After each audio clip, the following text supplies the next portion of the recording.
Hello guys, మా ఫామ్లో అయితే ఫుల్ ఫ్రూట్ అండ్ ఫ్లవరింగ్ ఉందండి. మేము దీని మీద ఖర్చు తగ్గించాలనుకున్న ప్రతిసారి ఖర్చు అయితే చాలా డబ్బులు అయిపోతుంది. ఈసారి ఏంట్రా ఖర్చు అంటే మినీ ట్రాక్టర్ అండి. చూసారు కదా గెడ్డి ఎలా ఉందో, చూసారు కదా. ఆల్మోస్ట్ ఇప్పటికి 1.5 month నుంచి ట్రై చేస్తున్నాము. మినీ ట్రాక్టర్ అనేది ఎక్కడే కానీ అవైలబిలిటీ లేదు దున్నడం కోసమని. మాకు రెగ్యులర్గా ఒక పర్సన్ వచ్చేవాళ్ళు, కొద్దిగా దూరం నుంచి వచ్చి దున్నిచ్చేవాళ్ళు లాస్ట్ 2 yearsగా. అతను కూడా ఈసారి రాలేను, చాలా లాంగ్ అవుతుంది, నాకు కొద్దిగా ఇబ్బందిగా ఉంది, నేను రాలేనని చెప్పేశారు. సో ఇంకెక్కడ ప్రయత్నం చేసినా కూడా మినీ ట్రాక్టర్ అయితే అవైలబిలిటీ లేదండి.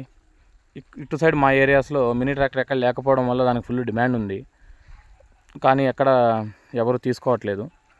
ఇప్పుడు చూసారు కదా ఎంత గడ్డి ఉందో. గడ్డల మీద అయితే మేము గడ్డి క్లీన్ చేపిస్తూనే ఉన్నాము, కానీ మధ్యలో గడ్డి ఉండిపోవడం వల్ల పచ్చపురుగు ప్రాబ్లం ఎక్కువ ఉంది. చీమ కూడా పుట్టలు పెట్టేస్తుందండి ఈ గడ్డిలో. కొద్దిగా చినుకులు పడుతున్నాయి, దాంతో చీమ ఎక్కువైపోతుంది. సో ఈ గడ్డి కోసమని ఇంకా ట్రాక్టర్ తీసుకోవాలన్న ఆలోచనలో ఉన్నాము. తప్పదు, ఎందుకంటే ఆల్టర్నేట్ లేదు మాకు. ఇలానే అయితే వదిలేయలేము కదా, ఎటువంటి పరిస్థితుల్లోనూ క్లీన్ చేయించుకోవాలి. మినీ ట్రాక్టర్ కాకుండా ఇంకా వేరే విధంగా లేబర్తో క్లీన్ చేయించుకోవాలనుకుంటే అది ఖర్చు చాలా వస్తుందండి. ఇంత తవ్వాలంటే తవ్వలేరు కదా. సో ఎటువంటి పరిస్థితుల్లోనూ ట్రాక్టర్ అయితే ఉండాల్సిందే. సో అందుకని ట్రాక్టర్ తీసుకోవాలని ఉన్నాము.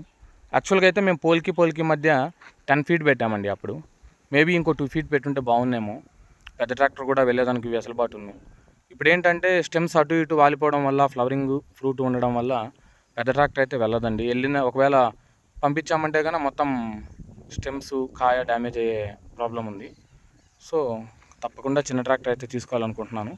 చిన్న ట్రాక్టర్ చూస్తున్నాము, కన్ఫామ్ అయితే నెక్స్ట్ వీడియోలో చూపిస్తాము.